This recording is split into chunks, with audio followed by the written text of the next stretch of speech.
Bueno, voy a empezar advirtiéndoles que esta no es una charla para todos. Si ustedes son de las personas que aman su trabajo o aman su profesión y sienten que están haciendo exactamente lo que deberían hacer para cumplir sus sueños, tal vez estos 10 minutos no sean tan relevantes para ustedes. Y los felicito porque están entre el 15% de la población mundial privilegiada que ama su trabajo. Pero si por otro lado, ustedes sienten que o académica o profesionalmente están estancados, están en un hueco, no hacen lo que quisieran hacer, no hacen lo que les gustaría, y tal vez si sienten que es muy tarde para cambiar de profesión, para cambiar de carrera o para estudiar algo nuevo, esta charla sí les puede añadir algo de valor. Yo estuve ahí, yo estuve en ese punto cuando tenía 30 años. A mis 30 años había desarrollado una carrera en ingeniería de software y trabajaba en una empresa de desarrollo de software. Trabajaba en una empresa que me trataba muy bien, que me daba buenos beneficios, en la cual la gente era muy buena y además tenía un buen salario y no me exigían un solo minuto más de las 8 horas de trabajo diarias. Pero no me apasionaba lo que hacía. Contaba los minutos para salir de mi trabajo y me daba cuenta que a pesar de todo eso, realmente no quería hacer lo que yo estaba haciendo. Y yo sentía en ese momento que después de 7 años de ser ingeniero de software y de haber dedicado tanto tiempo a destacar en ingeniería de software, era muy tarde para mí, porque lo que yo quería era ser emprendedor. Y yo quería ser además emprendedor en finanzas. ¿Qué sabía yo de finanzas? ¿Qué sabía yo de emprender? Pensé que era sencillamente, en una vida alternativa, yo podría haber logrado eso. Es en ese momento que me di cuenta, de hecho, diré, me ayudaron a dar cuenta, amigos y mentores, que no era demasiado tarde. Que lo que yo necesitaba era entender que habían barreras de donde yo quería estar hasta donde yo quería llegar, pero lo más importante es que esas barreras podían ser derribadas. Lo primero que hice, como les comento, es identificar que había un abismo desde donde yo estaba y desde el punto en el que yo quería estar, que yo quería ser ese emprendedor en finanzas. Y ese abismo significaba que iba a tomar tiempo, pero que había una posibilidad, yo aceptaba que había una posibilidad de que yo llegue del punto en el que yo estaba a mis 30 años, a no sé, a mis 34 o 35 años, llegar al punto en el que yo pueda ser un emprendedor.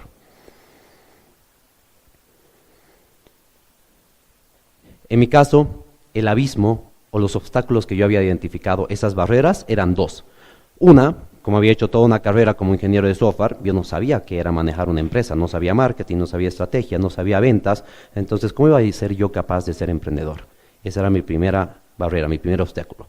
Y la segunda, yo quería, ya tenía una idea en ese momento, digitalizar Pasanacus, que es algo que no se había hecho y que yo entendía que iba a necesitar invertir dinero para, como comentaba Hugo, perder dinero hasta probar que había una oportunidad de negocios y que iba a necesitar que alguien invierta en mi emprendimiento, porque yo vengo de una familia de clase media y no tengo el dinero para invertir en mi empresa. Y no tenía los contactos por venir de clase media con gente de dinero que eventualmente puede invertir en mi empresa. Entonces identifiqué esas dos barreras. Y muchas veces las barreras se ven de distintas formas, y no son solamente estas dos. Pueden ser barreras externas o barreras internas. A veces nos pasa que pensamos que tenemos algunas personas dependen de nosotros o tenemos muchas responsabilidades con familia o con amigos que no nos permiten hacer algo nuevo.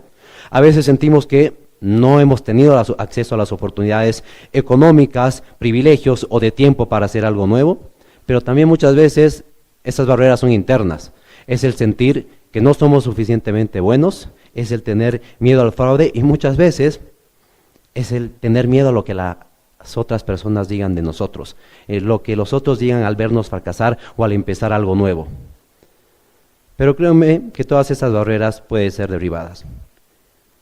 Como les decía, en mi caso, gracias a mentores, ayudé a identificar que las dos barreras que yo tenía podían ser resueltas mediante lo que nosotros identificamos, una maestría en administración de empresas.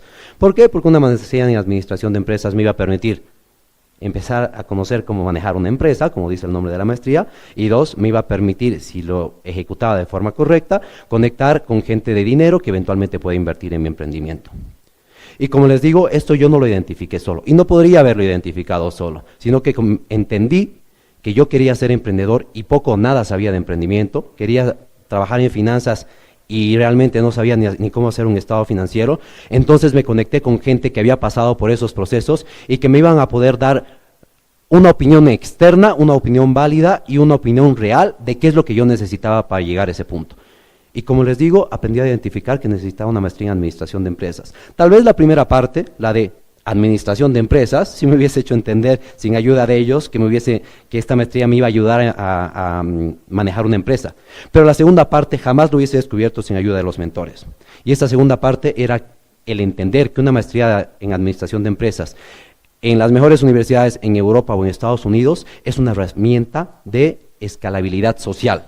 Mediante una maestría en una buena universidad, tú puedes pasar de clase baja, clase media, a ser clase alta. Y eso es algo que yo jamás había descubierto. Entonces, en ese momento, mis mentores me dijeron, tú necesitas una maestría en administración de empresas, pero necesitas hacerla en una de las mejores universidades del mundo, porque va a ser la única forma en la que tú vas a poder conocer gente de mucho dinero y en la que inversores internacionales van a observarte y van a darte una oportunidad de mostrarles el potencial que tienes. Me pusieron la vara bien alta. Bueno, tenía la barrera identificada y tenía la herramienta identificada, pero el camino era largo. El ser aceptado y el pasar y el destacar en una maestría en una de las mejores universidades del mundo iba a ser complicado. Entonces yo aprendí a subdividir esta herramienta que había identificado en pequeños pasos. Entendí que era un proceso largo y que iba a necesitar tener paciencia y confiar en el proceso. En ese sentido, aprendí a dividir en distintas etapas. La etapa de aplicar a la universidad, la etapa de estudiar para el examen de ingreso, la etapa de destacar en la universidad, la etapa de empezar el emprendimiento y la etapa de levantar inversión. Iba a ser un camino largo, pero yo no estaba dispuesto a pasar los siguientes 20 años de mi vida haciendo algo que no me gustaba.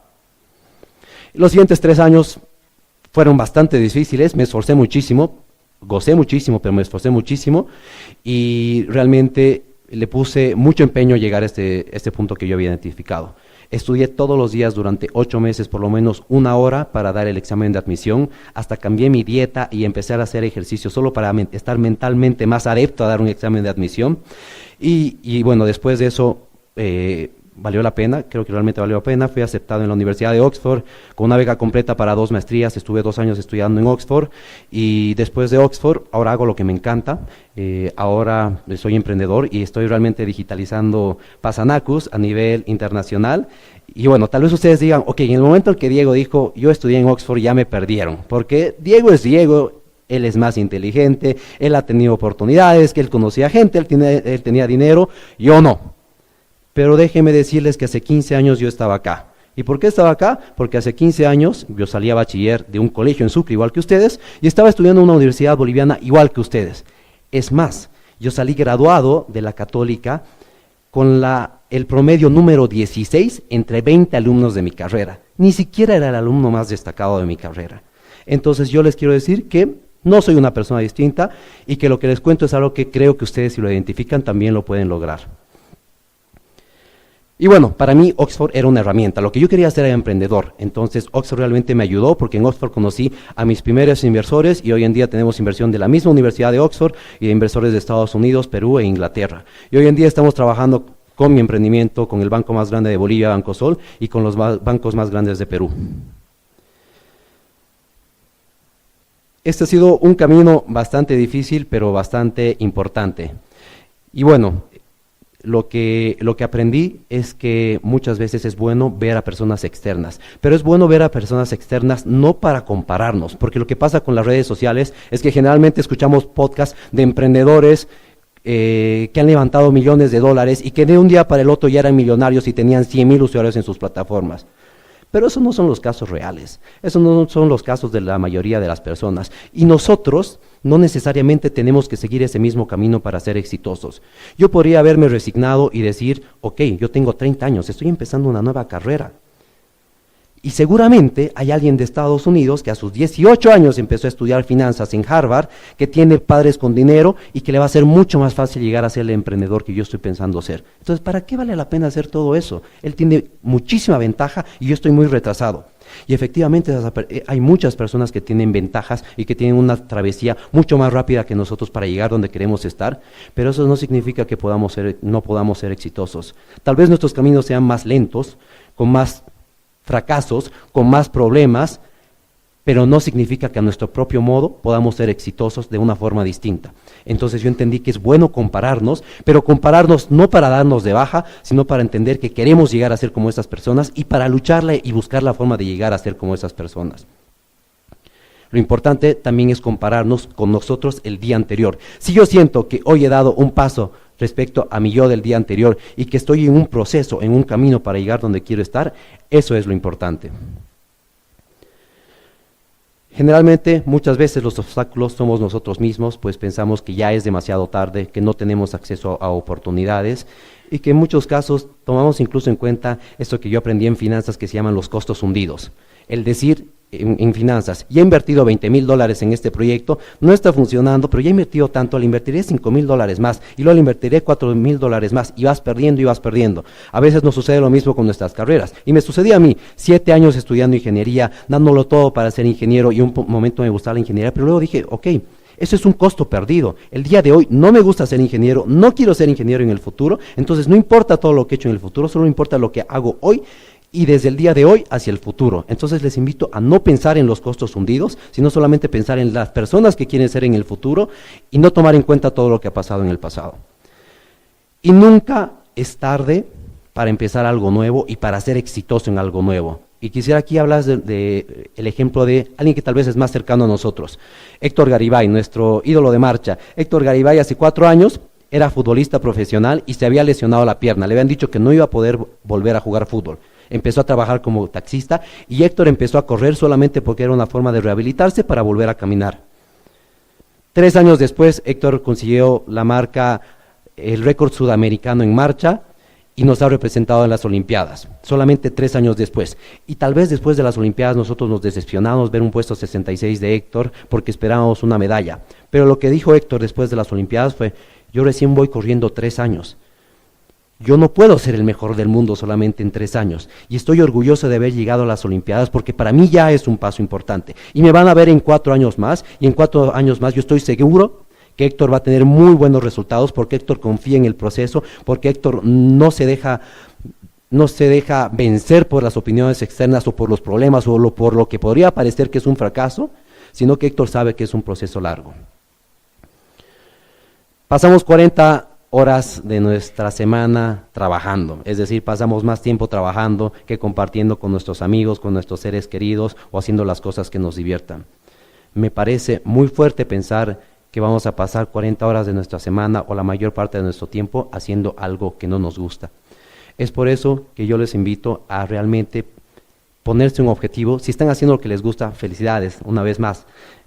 Son privilegiados y si no, identifiquen un objetivo y vean metas claras. Y solamente los quiero dejar con 2 pensamientos finales que les ayude tal vez a pensar cómo pueden llegar a cumplir sus sueños. El primero, rodéense de personas, amigos y mentores que hayan pasado por donde ustedes quieren llegar, que les den opiniones certeras, precisas y tal vez dolorosas, porque es doloroso cuando nos dicen no estás haciendo lo correcto, o tienes que hacer esto, o te has equivocado en esto, pero solamente cuando tenemos opiniones externas, realmente podemos tener una perspectiva clara y concreta de qué es lo que nosotros necesitamos hacer para llegar donde queremos estar.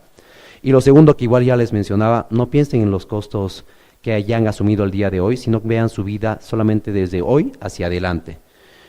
Va a ser súper difícil, van a tener miles de fracasos, les aseguro. Yo tengo muchos más fracasos de los que puedo contar. De hecho, les cuento, hemos levantado inversión, pero hemos hablado con 105 inversores y solo 3 me han dicho que sí, es decir, 102 personas me han dicho que lo que yo hacía no valía la pena.